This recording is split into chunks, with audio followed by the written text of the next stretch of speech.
పారివారముటకు మనలను పాత్రులుగా చేసిన తండ్రికి మీరు కృతజ్ఞతాస్తుతులు చెల్లింపులని దేవుని బతిమాలు కూర్చున్నాం. దేనికి చెప్పండి. మేము ఒకప్పుడు దేనికి పాత్రలు? అవమానానికి దెబ్బలకు పాత్రలు. రెండోదిగా దోష శిక్షకి పాత్రలు. మూడోదిగా దైవోగ్రతకు పాత్రలు. నాలుగోదిగా మరణానికి పాత్రలు. ఐదవదిగా నరక కుమారులుగా నరక పాత్రలుగా ఉంచబడిన మనల్ని ఏం చేశాడు దేవుడు? నిత్యరాజ్యానికి, దేవుని రాజ్యానికి వారసులుగా చేశాడు. పరిశుద్ధుల శ్వాసంలో పారివారిగా ఉంచడానికి పాత్రులుగా ఇచ్చాడు. అందుకే ఆరాధించాం. అసలు పాత్రులుగా దేవుని రాజ్యానికి, ఆ నిత్య రాజ్యానికి, ఆ పరలోక రాజ్యానికి పాత్రులుగా ఉండాలంటే, ఆ పరిశుద్ధుల శ్వాసంలో పాత్రులుగా ఉండాలంటే ఏ విధంగా ఉండాలి? ఏ విధంగా దేవునికి పాత్రుడై ఉండాలి? చూద్దామండి. క్లుప్తంగా కొన్ని విషయాలు, ఒక 5 విషయాలు ధ్యానం చేసుకుని మనలో చేద్దాం. మరి ఆ పాత్రతో రావాలంటే ఏదో నోటితో చెబితే రాదు, లేదా వాక్యం చదువుకుంటే రాదు. ఏం చేయాలి? మనం ఆ పాత్రతో కలిగి ఉండాలంటే ఏం చేయాలి? చూద్దాం. మొదటిగా ఒకటోది ఏ విధంగా దేవునికి పాత్రలుగా ఉండాలంటే మత్తయి సువార్త 10వ అధ్యాయం 37 వచ్చింది. మత్తయి సువార్త 10:37 చదవండి. బిడ్డలారా,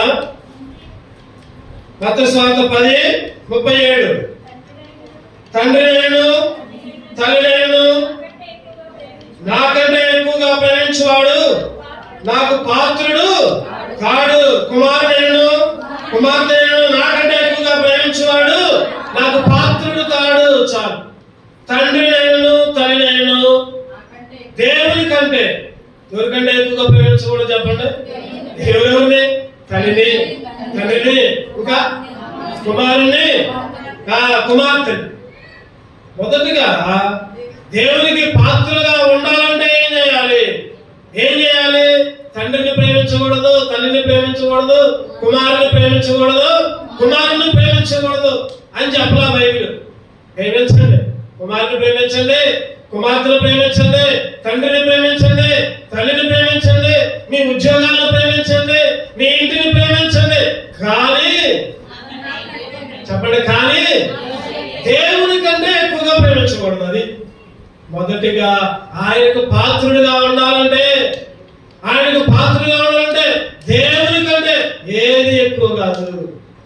భార్య అయినా, భర్త అయినా, కుమారుడైనా, కుమార్తె అయినా, తల్లి అయినా, తండ్రి అయినా, ఇల్లు అయినా, ఉద్యోగమైనా, డబ్బులైనా, ఏదైనా సరే గుర్తుపెట్టుకోండి.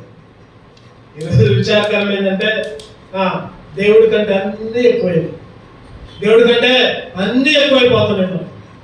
డబ్బు ఎక్కువైపోతుంది, తర్వాత తల్లి ఎక్కువైపోతున్నాడు, తండ్రి ఎక్కువైపోతున్నాడు, కుమారులు, కుమార్తెలు, లేదా ఇల్లు, లేదా బంధువులు.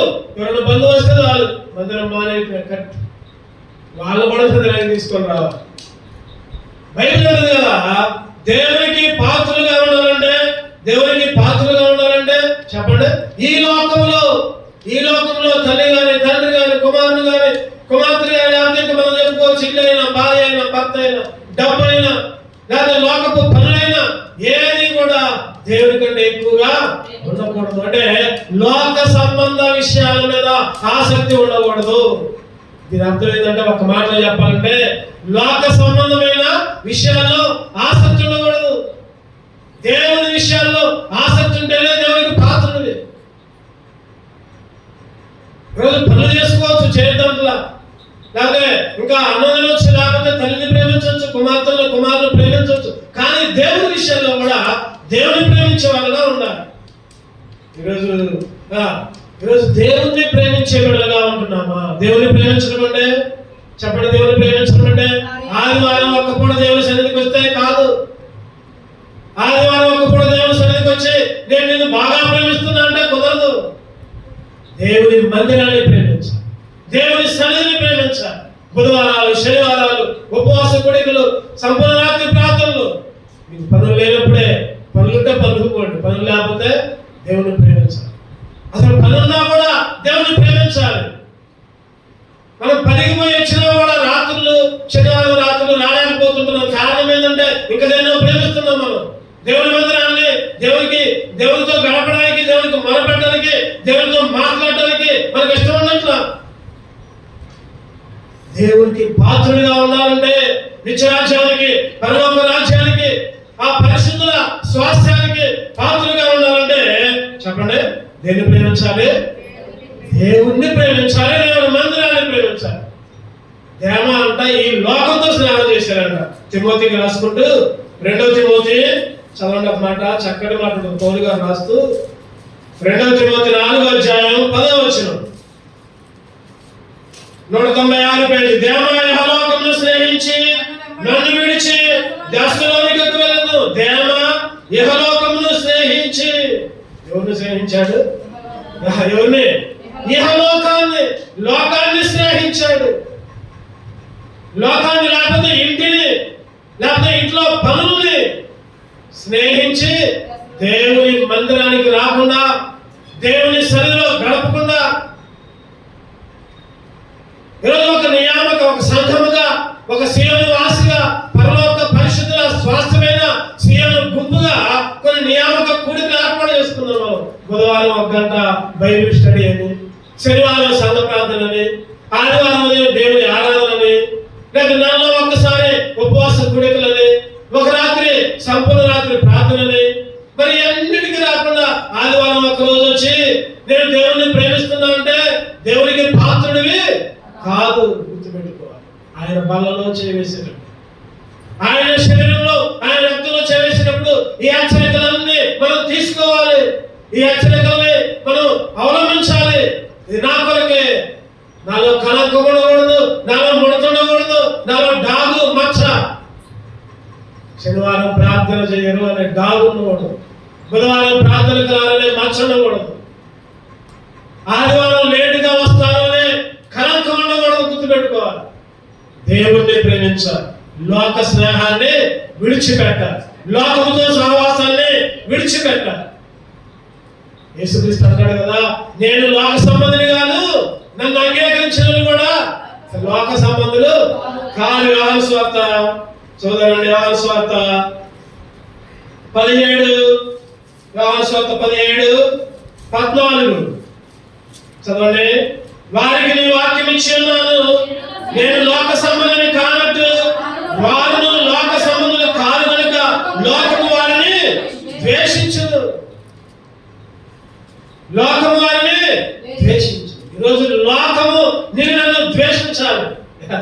లోకం ఏంటి అని చెప్పండి, మనల్ని ద్వేషించాలి. ద్వేషించడం అంటే వీళ్ళు మాతో గలరు, వీళ్ళు ఆదివారం వస్తే వాళ్ళు మందిరానికి పోతారు, బుధవారం సాయంత్రం వస్తే వాళ్ళు వీళ్ళు ఇంట్లో ఉంటారు, మందిరానికి పోతారు. ఏందో వీళ్ళ ప్రార్థన ఏందో. వీళ్ళు శనివారం వస్తే వాళ్ళు దేవుడి దగ్గర పోతారు మందిరానికి. వీళ్ళు మంచోళ్ళు కాదు, మాతో మాట్లాడడానికి కూడా రాదు అని ద్వేషించాలి. అంతేగాని వేరే విధంగా కాదు. దేవుని విషయంలో లోకం మనల్ని ద్వేషించాలి. లోకం మనల్ని ప్రేమిస్తుందంటే దేవుడు మనల్ని ద్వేషిస్తాడు. గుర్తుపెట్టుకోండి. లోకం మనల్ని ఇష్టపడుతుందంటే దేవుడు మనల్ని ఇష్టపడ్డు. గుర్తుపెట్టుకోవాలి. మొదటిగా దేవునికి పాత్రలుగా ఉండాలంటే చెప్పాలి, మీరే చెప్పాలి. ఎవరిని ఎక్కువగా ప్రేమించాలి? దేవుని తర్వాతే ఏదైనా, నా శరీరమైన, నా ఆరోగ్యమైన, నా ఉద్యోగమైన, లేకపోతే నా బంధువులైనా, నా ఇల్లులైనా, నా పనులైనా దేవుని తర్వాతే. దేవుని తర్వాతే ఏదైనా. ఆ విధంగా ఉండేటట్టు నన్ను సిద్ధపరిచయ్యా అని దేవుణ్ణి అడిగి, పాత్రలుగా ఉంచయ్యా అని దేవుణ్ణి అడిగి యోగ్యముగా బలలో చేయవేయాలి. రెండో చూద్దారండి. ఒకటోది దేవుణ్ణి ప్రేమిస్తే పాత్రులుగా ఉండాలి. రెండోది మత్తయి సువార్త 22వ అధ్యాయం 8వ వచనం. మత్తయి సువార్త 22:8 బిగ్గరగా చదవండి. అప్పుడు అతడు పెళ్లి విందు సిద్ధముగా ఉన్నది కానీ పిలువబడిన వారు పాత్రులు కారు. పెళ్లి విందు సిద్ధముగా ఉన్నది కానీ పిలువబడిన వారు పాత్రులు కారు. అదేంటి పెళ్లి కార్డు ఇచ్చిండు.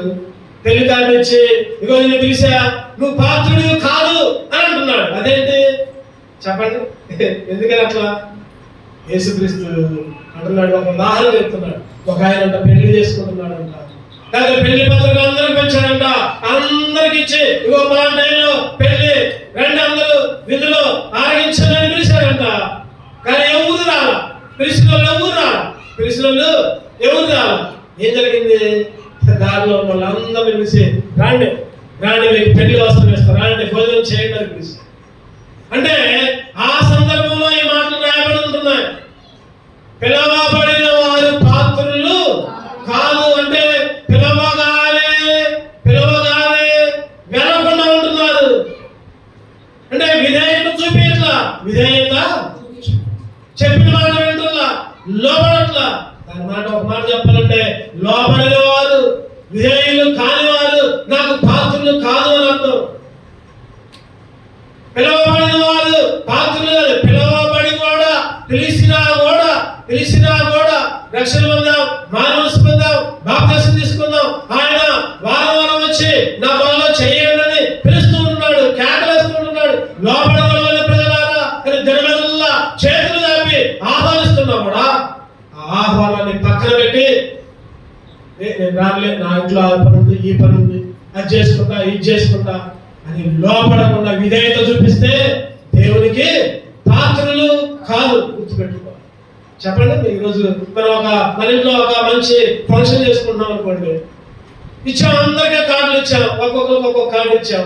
కార్డులు ఇచ్చిన వాళ్ళు సగం మంది వచ్చారు, సగం మంది రావాలి. ఎవరు కూడా మనం చెప్పండి, వాళ్ళకి ఏదో పద్ధతులు అందుకని రాలేదు అనుకుంటున్నా. లేకపోతే నేను ఒక 10 రోజుల ముందు కార్డు ఇచ్చాను కూడా, నేను ఎంతో మాట్లాడుకుంటున్నా కూడా, నేను ఆహ్వానించిన కూడా నా దగ్గర రాలా. ఈసారి వాళ్ళకు అవసరం వచ్చింది కదా, వాళ్ళు పిలుస్తారుగా, అప్పుడు నేను ఎందుకు పోతా అని అనుకుంటాము. అంటే విధేయత చూపకపోతే మనం పాత్రమే కాదు. కుమారుని విశ్వాసం ఉంచువాడే నిత్య జీవం గలవాడు, కుమారునికి విధేయుడు కానివాడు. చెప్పండి, యోహాను 3:36 చదవనమాట. యోహాను 3:36 కన్నడ వాక్యం. యోహాను సువార్త 3:36 కుమారుని విశ్వాసం ఉంచువాడే నిత్య జీవం గలవాడు, కుమారునికి విధేయుడు కానివాడు జీవము చూడడు గాని దేవుని ఉగ్రత. చెప్పుకున్నాడు ఇందాక మనం. కుమారునికి విధేయుడు కానివాడు దేవుని ఉగ్రతకి పాత్రుడైతాడు, దేవుని ఉగ్రతకి పాత్రుడైతాడు. ఈరోజు విధేయత చూపించాలి దేవునికి, దేవుని మందిరానికి, దేవుని వాక్యానికి, దేవుని సన్నిధికి. 1 కొరింథీ 16 చదవండి. 1 కొరింథీయులకు రాసిన పత్రిక 16 1 కొరింథీ 16 కాబట్టి సహోదరులారా, అట్టి వారికి పనిలో సహాయం చేయొచ్చు ప్రయాసపడుచు ఉండు వారందరికీ నేను విధేయులైన వాళ్ళని మిమ్మల్ని బతిమాలుతున్నాను. అది ముఖ్యం. ఎవరికంట పైన రాయబడి ఉంటుంది, పరిశుద్ధుల పరిచర్య చేసే వాళ్ళకి, పరిశుద్ధుల పరిచర్య చేయటకు తమను తాము అప్పగించుకుంటారు, వాళ్ళకి విధేయులుగా ఉండాలి. ఎవరికి విధేయులుగా? సైతానికి కాదు, లోకానికి కాదు, లేకపోతే ఇంకా లోకస్తులకు కాదు. పరిచర్య చేసే వాళ్ళకి, దేవుని పని చేసే వాళ్ళకి, ఎవరైతే దేవుని కొరకు తమను తాము అప్పగించుకుంటారో వారికి విధేయులుగా ఉండాలి. లేకపోతే దేవుని ఉగ్రత. యేసు క్రీస్తే విధేయుడిగా ఉన్నాడు. ఎవరికి? చెప్పండి, తండ్రి. ఇగో నువ్వు ప్రాణం అర్పించు అంటే అదే తండ్రి నన్ను పంపిస్తావు ఈ పరలోకాన్ని వదిలిపెట్టి, లేదా ఈ బంగారు వీధులను వదిలిపెట్టి, లేదా ఈ శాశ్వత రాజ్యాన్ని, ఈ ఆనందమయ సంతోషమయ ఈ పరలోక రాజ్యాన్ని విడిచిపెట్టి నన్ను భూలోకానికి పంపండి అని అడగల తండ్రి. వెంటనే మరియమ్మ గర్భంలోకి వచ్చాడు. ఈ లోకంలో మానవ రూపిగా జన్మించాడు. మానవులకి ఏదైతే కష్టం ఉండదో ఆ కష్ట నష్టాలు, అవమానాలు, దెబ్బలు, లేకపోతే ఛేదించుకోవడం, గుద్దులు, తన్నులు, అన్ని అవమానాలు. వీడు దయ్యానికి అధిపతంట, లేదా వీడు భయాంతులు పూజ చేసిండు, అందుకనే దయ్యాలు పోతున్నాయి. ఎన్నో అవమానాలు ఎదుర్కొన్నాడు. ఎంతో మంది రకరకాలుగా దూషించారు. కేవలము విధేయత చూపించాడు కాబట్టి ఈ లోకంలో తన్ను తానే అప్పగించుకున్నాడు. ఈరోజు దేవుని ఉగ్రతకి లోను కాకుండా నిత్య రాజ్యానికి, పరలోక రాజ్యానికి పాత్రలుగా ఉండాలంటే విధేయత చూపించాలి. విధేయత చూపించిన వాళ్ళకే నిత్య రాజ్యం. ఒకటో చెప్పండి, దేవుణ్ణి ప్రేమించే వారికే నిత్యరాజ్యం. అంటే దేవుణ్ణి ప్రేమించడం అంటే మిగిలిన వాటి కంటే దేవుణ్ణి ఎక్కువగా ప్రేమించాలి. దేవుని కంటే ఏది ఎక్కువగా ప్రేమించకూడదు. రెండవది చెప్పండి, విధేయత చూపిన వాళ్ళకే నిత్యరాజ్యంలో పాత్రుడు. మూడవ చూద్దామండి, లోకస్వార్త 10:7. లోకస్వార్త 10:7. లోకస్వార్త 10:7. వారు మీకిచ్చు పదార్థములు తినుచు త్రాగుచు వాయింటిలోనే ఉండుడి, పనివాడు తన జీతములకు చాలు. పనివాడు తన జీతానికి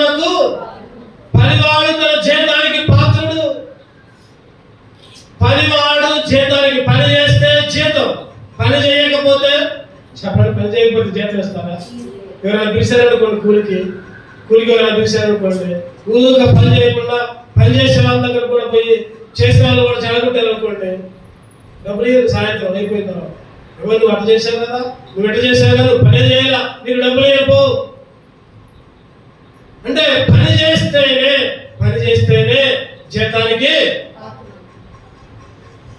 శారీరకంగా ఆత్మీయంగా రెండు విషయాల్లో కూడా.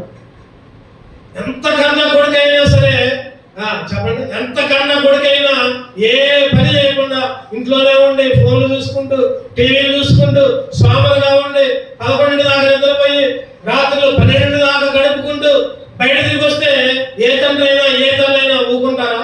చెప్పండి.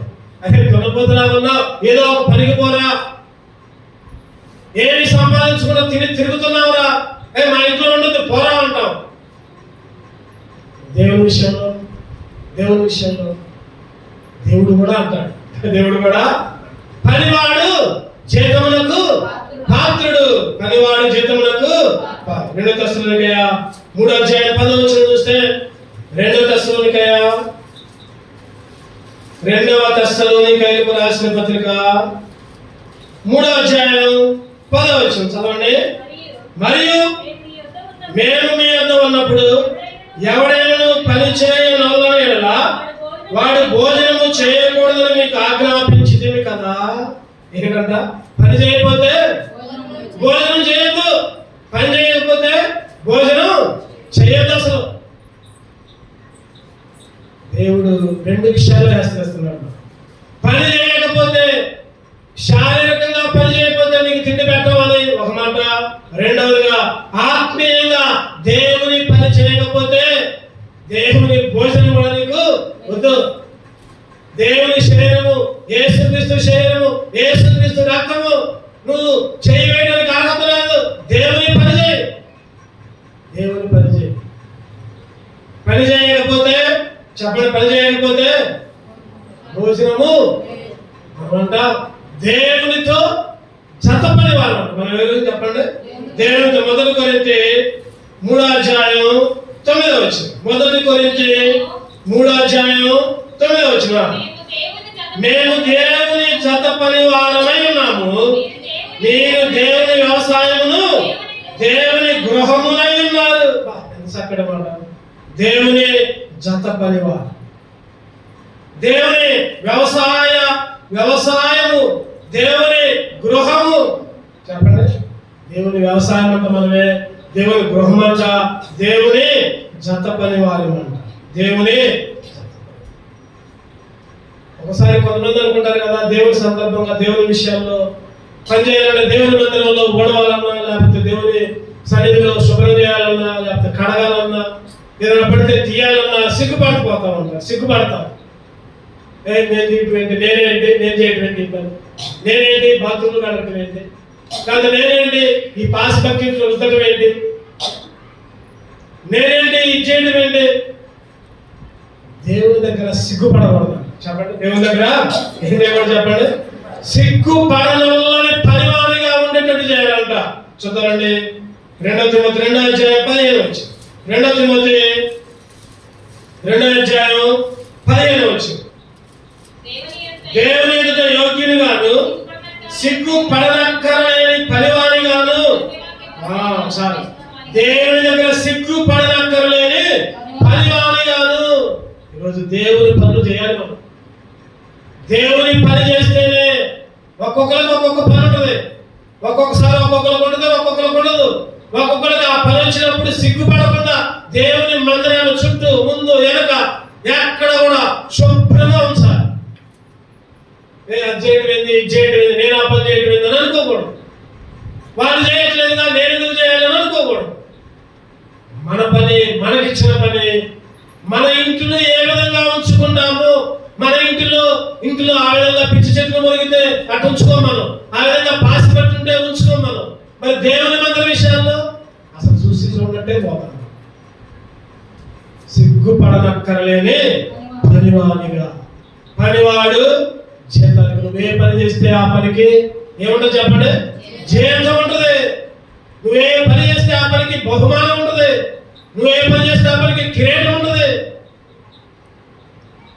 పని చేసే వాళ్ళగా ఉండాలి. దేవునికి, దేవుని రాజ్యానికి పాత్రగా ఉండాలంటే చెప్పండి ఉండాలి, దేవుణ్ణి ఎక్కువగా ప్రేమించే వాళ్ళగా ఉండాలి. అప్పుడే దేవుని రాజ్యానికి పాత్రుడు. రెండవదిగా విధేయత చూపిస్తే నిత్యరాజ్యానికి పాత్రుడు. మూడవదిగా దేవుని పని చేస్తే నిత్య జీవానికి పాత్రుడు. నాలుగవ చూద్దారండి. 4 మత్తయి సువార్త 10వ అధ్యాయం 38వ వచనం.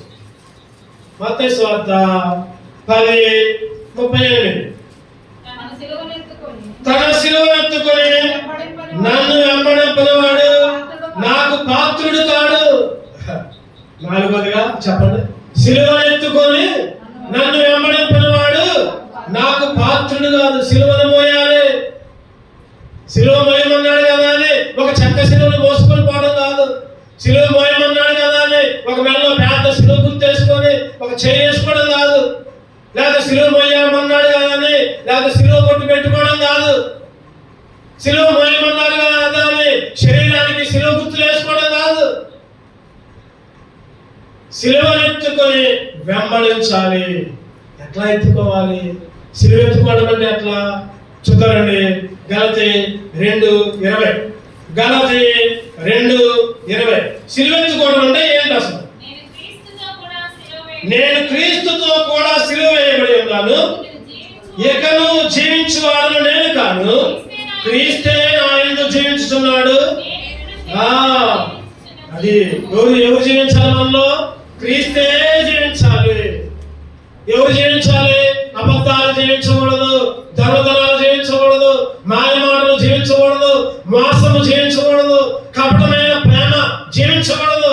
ఎవరు జీవించాలంటే క్రీస్తు జీవిస్తేనే క్రీస్తుతో కూడా సిలువ వేయబడినట్టు. నిన్ను చూస్తే యేసుక్రీస్తు లక్షణాలు కనపడాలి, నన్ను చూస్తే యేసుక్రీస్తు లక్షణాలు కనపడాలి. చేసేదేమో పరిచర్య, చేసేదేమో దేవుని మాటలు చెప్పుకోవడం, పాటలు పాడుకోవడం, ప్రార్థన చేసుకోవడం. లోకంలోనేమో అబద్ధాలు, దొంగతనాలు, ఇష్టం వచ్చిన రీతిలో జీవిస్తే చెప్పండి ఎవరు చూపించినట్టు? సైతాన్ని చూపించినట్టు. సైతాను ఆత్మను చూపించినట్టు, లోకాన్ని చూపించినట్టు. యేసు కొరకే జీవించాలి. ఎవరి కొరకు జీవించాలి? సిలువ వేయడం అంటే మాటలు కాదు, సిలువ వైద్యం కాదు, లేదా ఇంకేదో సిలువ మెల్ల వేసుకోవడం కాదు, లేదా సిలువ గుర్తులు ఇంట్లో పెట్టుకోవడం కాదు, సిలువ బొమ్మలు ఇంట్లో ఉంచుకోవడం కాదు, లేదా చర్చిలో ఒక సిలువ ఉంచుకోవడం కాదు. సిలువ వేయడం అంటే నీలో నువ్వు లోకానికి సిలువ వేయబడాలి. చూద్దారండి. ఇంకా గలతీ 5:24 చూద్దారండి. గలతీ 5:24. సిలువ అంటే ఏంటి అసలు? ఇట్టి వాటికి విరోధమైన నియమేది లేదు. క్రీస్తు యేసు సంబంధులు శరీరమును దాని ఇచ్చలతోనూ దురాశలతోనూ సిలువ వేసి ఉన్నారు. చెప్పండి, క్రీస్తు యేసు సంబంధులు చెప్పండి దేంతో అంట? దురాశలతో, లోక కోరికలతో. ఇచ్చలంటే కోరికలు, లోక కోరికలతో సిలువ వేయబడాలి. అది సిలువ వేయటం అంటే. ఆయన సిలువనెత్తుకోవడం అంటే దురాశతో కూడదు. దురాశించుకొని నేను సిలువ మోస్తానంటే కుదరదు. లేకపోతే లోక కోరికలు ఉంచుకొని నేను సిలువ మోస్తానంటే కుదరదు. ఇంకా చూద్దామండి. గలతీ 6:14 చదవండి. గలతీ 6:14. అయితే మన ప్రభువైన యేసుక్రీస్తు శిలువయందు తప్ప మరి దేని యందును అతిశయించుట నాకు దూరమగును గాక. దాని వలన నాకు లోకమునకు నేను సిలువ వేయబడి ఉన్నాను. లోకానికి నీకు, లోకానికి నాకు, లోక అలవాట్లు, లోక ఆలోచనలు. అందరూ సీరియల్ చూస్తున్నారుగా, నేను కూడా సీరియల్ చూస్తున్నా.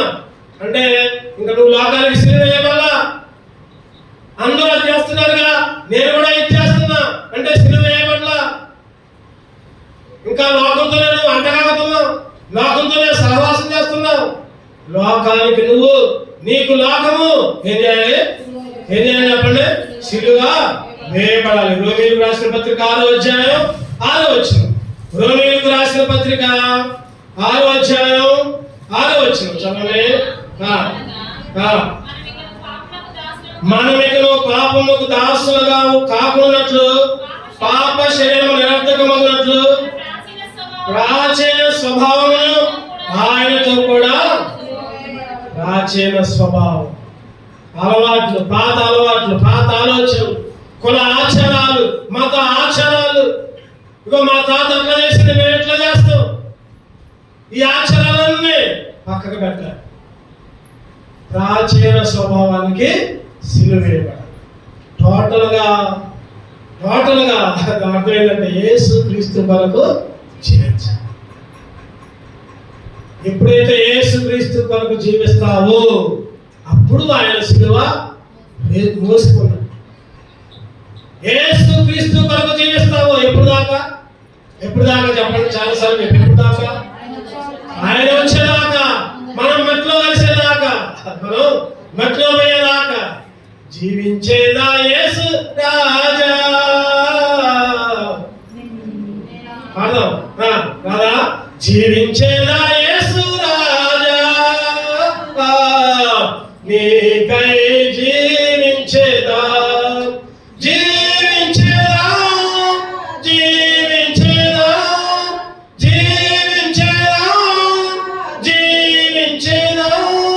నా ప్రాణమున్నంత వరకు, నే మట్టిలో నా ప్రాణమున్నంత వరకు, నే మహిమలో చేరే వరకు జీవించిన యేసు రాజా, నీకై జీవించేదా. ఎవరి వరకు? మన ప్రాణం ఉన్నంత దాకా, మట్టిలో చేరేదాకా, మహిమలో చేరేదాకా. ఒక ఆదివారం, లేదా ఒక క్రిస్మస్ రోజు, ఒక గుడ్ ఫ్రైడే రోజు, ఒక జనవరి 1 రోజు అట్లా కాదు. ప్రతిరోజు ఆయన కొరకు జీవించాలి. అంటే సిలువ ఎత్తుకుంటేనే, ప్రతిరోజు ఆయన కొరకు జీవిస్తేనే, ఆయన కొరకు సిలువ మోస్తేనే లోకానికి, లోకాశలకి, లేదా లోక తలంపులకి, ఆచారాలకి, ప్రాచీన స్వభావాలకి సిలువ వేయబడాలి. అప్పుడే ఆయనకి పాత్ర. చివరిగా ఒక విషయం ధ్యానం తీసుకొని ముగించుకోండి. లోకాసు వార్త 9వ అధ్యాయం 62వ వచనం. లోకాసు వార్త 9:62. యేసు నాగటి మీద చేయబెట్టి వెనుక తట్టు చూచువాడవాడు దేవుని రాజ్యానికి పాత్రుడు కాడు. నాగటి మీద చేయబెట్టి ఏం చేయాలన్నా? నాగటి మీద చేయబెట్టి వెనుక చూచువాడవాడు. నాగటి మీద చేయబెట్టావు, రక్షణ పొందావు, మానసు పొందావు, బాప్తిసం తీసుకున్నావు, ఇంకా ఆయనకి ఎందుకు చూస్తున్నావు? ఇంకా ఆదివారం దేవుని సన్నిధిలో ఎందుకు గడపట్లా? దేవుడు నిన్ను రక్షించాడే, నీ కొరకు తన ప్రాణం ఇచ్చాడే, నిన్ను కాపాడాడే, లోకం నుంచి విమోచించాడే, విడిపించాడే. ఇంకా ఎందుకు ఆయన ఆరాధించట్లా? ఎందుకు ఆయన శరీరంలో, ఆయన రక్తములు, ఆయన విందులో చేయవేయట్లా? ఎందుకు ఆయన శరీరంలో కనపట్లా? వెనక్కి వస్తున్నా, నాగటి మీద చేయి వేసి వెనుదిరిగి వాడు నాకు పాత్రుడు కాడు. అందుకనే ఫిలిప్పీలకు రాసిన పత్రికలో ఒక మాట ఉంటుంది. పౌలు గారు చక్కగా రాస్తూ ఒక మాట అంటారు.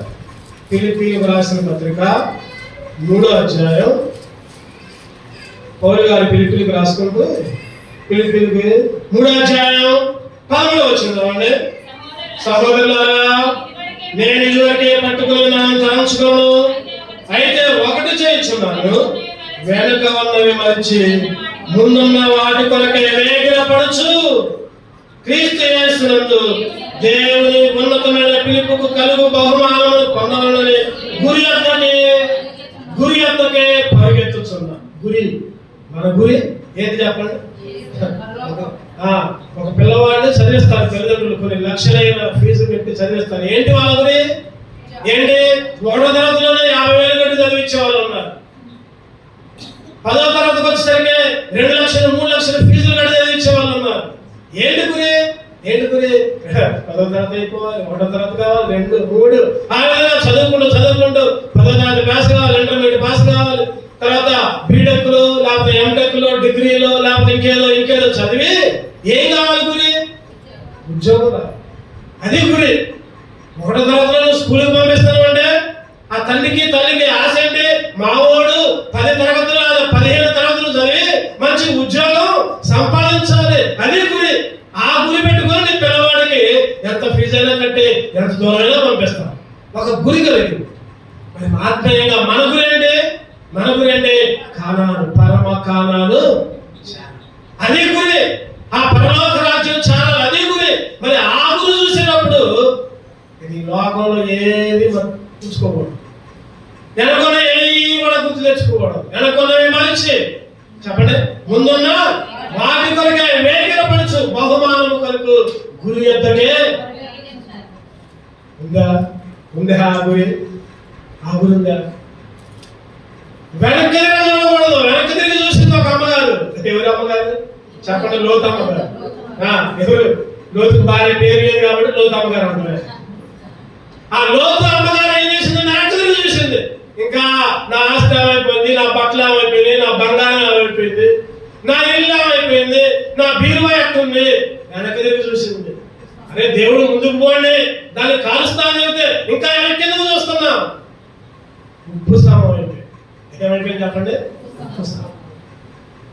నాగట మీద చేయి వేసి వెనక్కి తిరుగువాడు నాకు పాత్రుడు కాడు. స్పష్టంగా దేవుడు మాట్లాడు,